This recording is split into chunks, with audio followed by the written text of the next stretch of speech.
Okay, I want to welcome everybody to another Thursday Coaches Corner, 9 p.m. Eastern Time. Each and every Thursday, we will be talking with not only college coaches, we're going to be talking with major league and minor league players and coaches, travel ball organizations, as well as high school coaches from across the country. My guest this evening is somebody I've known for a few years. Actually coached my youngest son, Tyler, in 2014 with the USA Olympic summer team. Jim Schlossnagle has been around the game of college baseball, played at Elon for what I consider to be one of the best college coaches of all time, and Rick Jones at Elon, and then followed him to be side by side as an associate head coach at Tulane, and then ultimately over to TCU, and now as an Aggie at Texas A&M. Gig'em. Welcome, Jim. Welcome. Thanks for having me. Appreciate me, being on with you, and love what you do. Well, I appreciate you taking the time to join me, and we're going to talk a little bit about tonight because I don't think people really have a true understanding, and this is not smoke, this is fact. When you took over the Texas A&M program, would it be safe to say that it was the cupboard was kind of bare when you took it over? Well, I think what had happened is they let the previous coach's contract just run out, which is never a good scenario for anybody, because everybody, whether it be in recruiting or whether it be the current team, they really don't, they don't know what's coming, and so that was a tough scenario. The 2021 A&M team didn't make the SEC tournament, and a lot of the better players were older and either graduated, transferred, or signed professionally.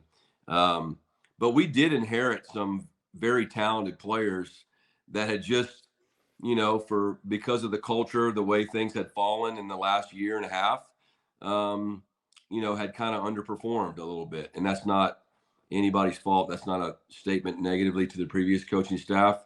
I think anytime you just let the coach's contract run out, it's kind of like anything in professional sports, like, that's not going to be a good thing. So anyway, we inherited a limited roster, and then the transfer portal allowed us to plug in some good pieces, and kind of came together about a third of the way into the season, and had a storybook run in the College World Series. Well, to me, watching that team develop, I believe it's a true testament to the coaching staff. Kind of a rocky start, but then as the middle of the season into the SEC tournament, obviously regional, super regionals, that team was firing on all cylinders. In your opinion, what does it take? We hear this word team and we, but what does it take to really establish that culture within a program? And you were able to do it so quickly and kind of assimilate everybody and going and rowing the boat in one direction. Yeah, I mean, I think a leader's job is, two things. One, recruit and develop talent. Two is to develop a culture and a standard, and maintain and continue to grow that over the course of time. And so the first thing is you got to get everybody on the same page as to the direction you're headed and what you're about, what you stand for. And that's everybody from the players to the head coach to the assistant coaches to the strength coach. The strength coach in college baseball, as you know, plays a huge role in that because the players spend so much time with him, and ours, Jeremy McMillan, and I are very much aligned in how we like to do things. And so, and those things don't happen in one meeting. That you don't print off a T-shirt or put something on a wall and think all of a sudden you have a culture. It's the day to day. This is the standard, and you get held accountable to the standard. And we believe in what's called the compound effect, and you put those days on top of days, and the days aren't always perfect, but you create a standard. And then during the season, and all this stuff sounds really coachy, but it's really true, is you play to a standard and not a scoreboard, right? And if you play to a standard, you can definitely play well and lose, especially in the SEC. But if you play to a standard and don't pay attention to what's going on the scoreboard, and you're just trying to win pitches, most of the time you can look up and the end result will be there. And so we had started the season 10-6, getting ready to go to LSU for my first SEC weekend as an SEC head coach. And I wasn't sure we were going to win 10 games in the league. And we just so happened to win that series against LSU. We actually lost the next 2 series against Alabama and Auburn, but we won the next 7. I remember the LSU series. I remember watching it on the SEC network up here in Boston, and just thinking to myself, as that series evolved, and then watching your team kind of gel at the end of last season, and obviously into Omaha, which is tremendous accomplishment, especially within the SEC as a first-year head coach in the conference. I have a few questions. I just want to integrate them in because they've been coming in all week. Obviously, we have a lot of Aggie fans, 12th man, Gig'em fans from all over the country, actually. A lot of parents want to know, in your opinion, what's the role, or has the role of the high school recruit diminished slightly within your recruiting classes? And I think what they're trying to ask is, are you kind of holding roster spots now as a college head coach for the potential of a transfer, whether that's JUCO or lateral transfer, as opposed to filling up on the high school recruits? Yeah, that's a real popular question these days, and it's a valid question. And it's a tough one to answer because ideally you want to build and maintain your baseball program with the very best high school players, right? And you want to supplement your program. People don't understand, because they're not as old as you or I. With the exception of about the last 7 or 8 years, transferring has always been a part of college baseball. Always. Most of my assistant coach time, and even as a head coach all the way up, even into my years at TCU, players were allowed to transfer and that's not a bad thing necessarily, especially when you're talking about limited scholarships and the fact that, you don't have to be 6'4" and 220 pounds to be a major league player. A lot of guys, if they did, earn enough playing time, they might be able to find their way into professional baseball. But what the transfer portal has done is just made it more public, right? It's just literally, It's literally a waiver wire. So transferring is not new.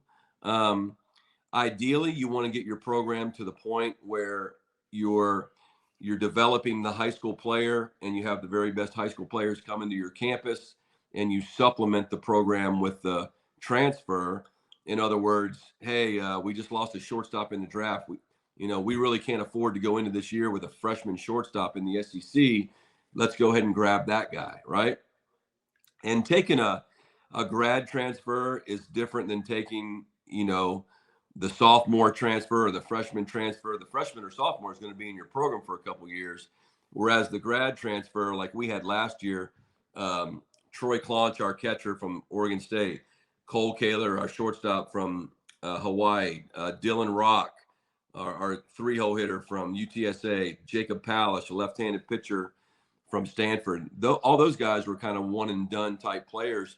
And I think what you're seeing is, and especially in today's college athletics, when a new coach comes in, you're not just one recruiting class behind, you're 2 and 3 recruiting classes behind. So you're trying to bridge the gap between where you are to where you want to be. And the transfer portal is going to be a part of that. What does that mean for the high school player? Well, I can tell you this: not one great player has ever worried about who's going to be at that ballpark. No good player has ever said, well, who else is going to be the shortstop? The best players just say, sign who you want. I'm going to beat them, right? And I also like to compare it to, when your son Tyler Beede was drafted in the first round or wherever he was drafted out of Vanderbilt. Who drafted the Giants? Who drafted Tyler? Giants. Yeah, Giants out of Vanderbilt. Yeah, so the Giants drafted Tyler. I'm pretty sure Tyler didn't go to the Giants administration, and probably Sabian was the GM at the time or something. Stapes, yeah. And say, hey, are you guys going to draft any more pitchers next year? So I'm not trying to be hardcore at all, but just trying to be, this is the truth. Every high school player, every junior college player, every current player in a 4-year school, every transfer. Here's what you need to know. You're in a tryout the rest of your life. Every day. And every day. And that's not just as a baseball player, that's in whatever job you choose. So there's nothing that's going to prepare you more for this than that. And so I ought to be frank with you, when a guy brings that up, I try to give him the benefit of the doubt with the question, because it's just the culture today to ask that question. But it creates a little bit of doubt, because no good player has ever worried about that, right? And so it's going to be competitive. And I don't care if you're going to go to Vanderbilt, Texas A&M, TCU, Elon, great Division III program. There's going to be good players there, and you're going to have to go earn your keep. And I've never met a coach ever at any level that doesn't put the lineup on the field on that particular day that gives him the best chance to win, whether you're a freshman, whether you're a fifth-year guy or not. So are there more? There's certainly more people to choose from, I guess you could say, but that doesn't mean that you can't be a great high school player and go win a job. See, I agree completely, 100%. I mean, as a former college coach, that's how my boys were raised.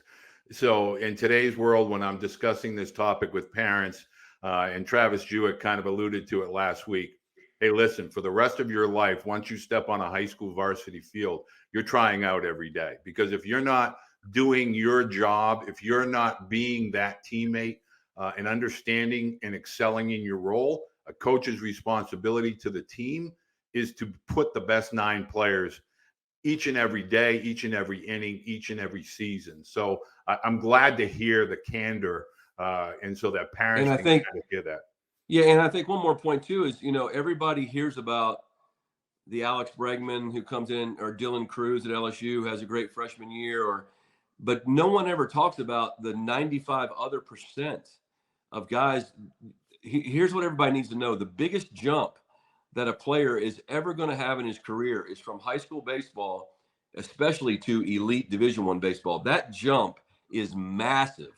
The jump from college baseball to the minor leagues is not nearly as big, both personally and professionally. You have to deal with playing more games, you have to deal with more travel, but in terms of the talent level, that's not nearly as big a jump. And so it's okay. I mean, if we were to go, I think I had our analytics people last year go through like the average position player in the SEC. How many at bats did they get? What was their batting average? And over the course of the last 5 years, the average number of at bats is in like the 50s, and the average batting average is like 220. And those are some. And if I told you the names of those guys, these are guys that become elite major league players. So just sit tight, trust, keep working, and control the things you can control. You can't control the decisions the coaches make. The only way you can is by how hard you work and how you produce. And so no good coach is ever going to get rid of a good player who works hard. So just control those things and it'll take care of itself. So on that note, does Texas A&M utilize camps more? Does college baseball utilize the individual camps more today than maybe 5 years ago, when the showcase and the tournament circuit was really, I think, at its peak? But do you use your camps now as a good evaluating platform for potential incoming recruits? Yeah, we do. We really do. And I think, you can call them what you want, but they're basically, the term in the NCAA they try to avoid is a pop-up camp. But that's basically what a lot of the major programs are doing now is it's a way to get players to your campus, not just to evaluate them. That is certainly a part of it, but or not just to evaluate them on a baseball field, but get to know them, Right. and for them to get to know you and to see if it's a fit, right? A lot of times we've already made a decision on whether the guy's a good player or not. We just want to know what kind of guy he is and see him go through a practice and see him, as long as everybody does it, they get to see the campus and do different things that way. And so, it's just a way within the NCAA rules to allow a player to come to your campus, and it's a two-way evaluation. He's kind of evaluating, hey, what's this place all about? Is this a place that's of interest to me? And then we're evaluating not just what kind of player he is, but how coachable is he? What, how's he act around his teammates? How hard does he play? What are his parents like? How does he interact with, with everybody else? So there's no question that the showcases now are more to identify, okay, wow, that guy has, because you only maybe get to see him a little bit, and then you're on to the next field. All right, let's try to get that guy to camp, and then we can interact and really find out what kind of human being we're dealing with. So now on that topic, you see a lot of freshmen over the last 10, 15 years going back to Tulane, so you're dealing with big major metropolitan cities or big cities, and with TCU and Tulane and now obviously Texas A&M in these big conferences. What do you think the biggest, I don't want to call it weakness, but what's missing more today than maybe 5 or 10 years ago with the current freshman classes that come in? Do you find that they're weaker with regard to physical development, meaning strength, or maybe the unique being able to be part of a team because they're kind of been individual based from team to team? What do you think the biggest area of weakness or neglect has been with the recent freshman classes, maybe? Yeah, so I don't want to sound like the old guy that's banging on the. I am that's banging on the young player. I believe today's amateur player, including the high school player, has never been more talented. They hit the ball farther, they throw the ball harder, they move really well. They're obviously really physically developed relative to the way players were developed 20 years ago. 25 years ago, you didn't lift weights that much when you were 14, 15, 16 years old, and these kids are super physical. So they're super talented, but there's a difference between being talented and being skilled. And so today's players never been more talented, but sometimes they lack, not all, but sometimes they lack the mental and the skill development. That there's a difference between being a prospect and being a player. And what is going to help you win a baseball game? It's awesome that at whatever showcase they put the radar gun up on the outfielder and he throws at 98 miles an hour. But it doesn't do me any good if he can't put it on the base, right? It doesn't. If he can't throw it to the base on one hop, it's something that somebody can handle, then that 98 doesn't play. It's a useless tool, right? And so, and then also playing for each other. The showcases aren't about, and I'm not banging on showcases. Showcases are awesome because they give us a chance to see a lot of really good players in a really short amount of time at one space. But those games aren't about winning games, right? Right. And so one of the strengths of our team last year, we talk about, we play for each other.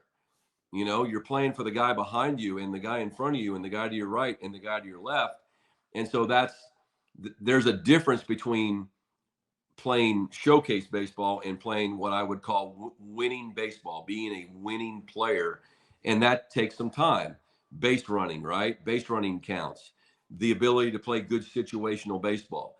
I can't stand the terminology pitcher only, right? That's, I encourage players and parents play multiple sports as long as you can.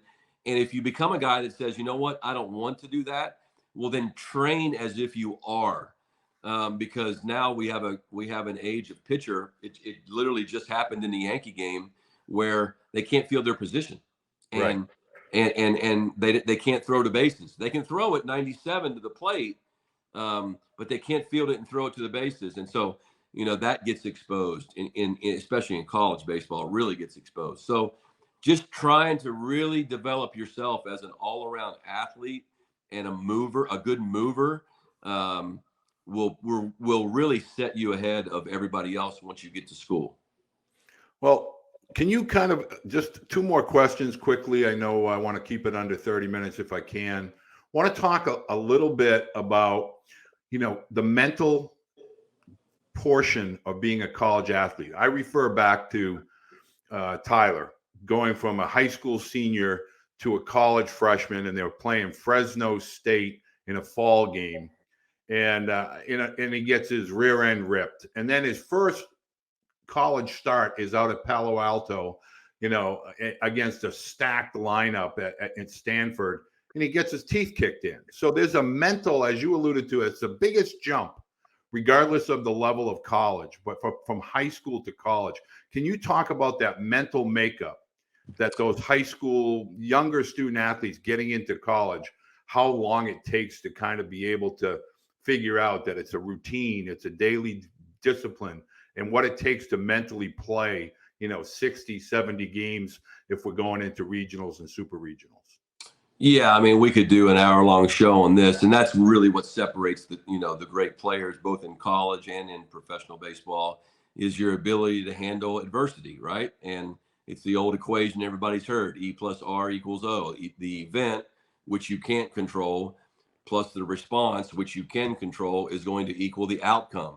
And so, number one, knowing that this is a huge jump, right? And you aren't the first guy to go out there and not do great. But what can I control? I can control my routines. I can control my habits, right? And I'm talking about how I sleep. I'm talking about how hard I work. I'm talking about my nutrition, how coachable am I? All of those kind of things. And you just stay committed to that on a daily basis. And if you know something's going to happen to you, which it's going to, and that's the toughest thing for parents to tell a lot of parents. He's about to fail more than you've ever seen him fail before. But what I tell him is, see if I can get this right on my screen. If this is where the player currently is, and this is where he's going to be, a good coach, I'm going to coach him like the player he's going to be, not the player that he currently is. And the growth from here to here is not a straight line. Never. It's some good things, some bad things, some better things, not great, some good, and all of a sudden, boom, he takes off, right? Right. So you got to be able to handle those valleys and know that you're going through a process. And any coach worth his salt, as long as you're working hard and doing your point, is going to be right there with you and just say, listen, buddy, you just keep going, just trust. And eventually they'll become the player that they want. But it's hard because and that's only going to continue that way as you go on throughout your career. And into pro ball. I mean, that's the number one thing when I'm talking with parents, not so much with the student athletes, but off to the side. I try to tell them, if I could go back in time, knowing what I know now through college and college World Series and minor league and big league, you have to be prepared as a parent to understand those ebbs and flows. Those downs can be really down. No doubt. And you have to be able to be balanced and understand it's all part of the growth that your student athlete is going to go through. And you really let me add that, mental health is a very real thing, and Big. It's super important at these especially at the younger ages. I'm talking 7, 8, 9 years old when these guys start to play. They have to understand that baseball is something that they play. It's not who they are as a person, and you have to have the ability to distinguish yourself between Tyler Beede, the baseball player, and Tyler Beede, the human being, right? The son, now husband, right? Father, I think. Yes, he is. Yeah. So, because if those two things start to mesh, if you start to consider yourself I'm a great guy because I pitched well, but I'm a bad guy because I pitched bad, you're not going to last, and you're going to have a lot of problems. And that's easier said than done. But I would really encourage parents. Hey man, when the game's over, it's over. Hey, did you have fun? Yes. What did you do to help your team win? Name me 2 things that you could have done better. Otherwise, let's go to Dairy Queen and it's over with. So. You're my kind of guy. Dairy Queen after a game, absolutely. Oh, yeah. Let's get a blizzard and we'll talk about something else. So exactly. So now let's go on to a couple of questions that I just want to finish up with. A lot of parents are looking at the game getting older, the more competitive. Do you foresee a super conference at all coming to college baseball where those power football and television rich contract conferences kind of become their own entity, for lack of a better term, and then college baseball will be like a 1AA and a super division? Do you envision that at all with regard to college baseball? Well, I think if you held a gun to my head, I would say in some form of that, yes, because all of this is going to be built around television contracts and football. It's not going to be based on baseball, that's for sure. Um, and we'll just have to. I mean, anytime you have USC and UCLA going to Going Big playing, Ten. playing the same conference as Rutgers and Maryland, I'm from Maryland. That's there's a reason they're doing that. And it's not because they're going to make less money. It's only because they're going to make more money. So yeah, I do foresee that. How much is kept sacred between that level of school and maybe the next level, the Wichita State, the Cal State Fullerton, the traditional baseball powers that aren't playing football. I don't know. All I know is this, that the rich are going to get richer, and if you're not playing high level college football, you're just, that doesn't mean you can't be good in baseball. Baseball is the ultimate equalizer, is the guy that stands on the mound, right? So that doesn't mean you still can't be good. It's just the resources are going to be so drastically different. I'd like to think that we will still play for the same College World Series, but if you said, hey, in 20 years or 15 years, there was an additional College World Series of some level, I mean, I can see that happening, but I don't think it's going to be as doomsday as most people think, but I do believe we'll see some movement here in the next 4 to 5 years. And the last question everybody's asking, if you are someone from North Dakota or Boston, Massachusetts, and you aspire to be an Aggie and you want to get in front of Coach Schlossnagle and the entire staff at A&M, do they write you an email? Do they include a video? Do they follow you on Twitter? What's the best way to wave out to Coach Schloss and say, hey, look at me, I'd love to be an Aggie someday? Yeah, I would say every single email that I get that we get that is directly addressed to us, right? If it says "Dear Coach," I don't even open it. If it says "Dear Coach Schlossnagle" or "Dear Coach Yeski," our pitching coach, and I'm so and so, and here's a link to a YouTube video, we look at every single one of those, right? And I've signed a lot of players that the initial attraction was off of video, and now Twitter definitely plays a role in that. All of the other social media things, but understand that just starts a conversation. We also have seen plenty of, hey, there's 2 great pitches, and nobody videoed the other 40 that he didn't throw a strike. So sometimes that happens too. But I would really encourage not just the parent and player reaching out. I would encourage a coach. A lot of these coaches that these guys play for, we have long-standing relationships with because that we've dealt with them for many, many years.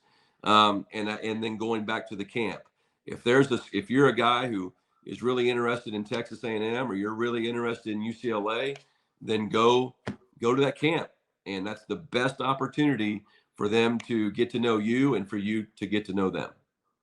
Well, Jim, I want to say thank you again for being so generous with your time. I won't keep you any longer. I really want to say again, I've said it before, I'm going to probably continue to say it. Very blessed that you were able to spend that time, you and your son were able to spend those weeks, almost a month and a half with Tyler. Definitely altered his future. I know he thinks tremendously highly of you, to the point where he's got an A&M baby suit on Bo Diesel. I think he might be a lefty, so I think I'm going to have awesome. to either he's going to be a pitcher or a lumberjack of a hitter. But he does say to say hello. I appreciate your time. I follow you all the time, all season, and I'm sure we'll catch up at one of these SEC tournaments at some point that I'll be stopping by. And for everybody out there, if you get a chance, you're in the area, you want to go see a game, SEC baseball, especially A&M 12th man, just go there when the count's 3-0, and they're brutal on pitchers, but it's a tremendous college baseball environment, having been there with Tyler many years ago. So, Jim, thank you very much for joining us, and I'm sure many people will be sending you an email after this. I appreciate your time, and we'll connect sometime in the near future, maybe at the ABCA. Yes, sir. Thanks so much for having me. All right. Thank you, Jim. Yeah, I love what you're doing. Thank you, sir. So I want to say thank you to everybody that joined us here this evening. We had a wonderful discussion with Coach Jim Schlossnagle. at Texas A&M. If you like our videos on Thursday evenings, our live streams, please do me a favor, hit like. If it do nothing else, just hit the like button on the video. Subscribe to the YouTube channel. Send me your questions and comments.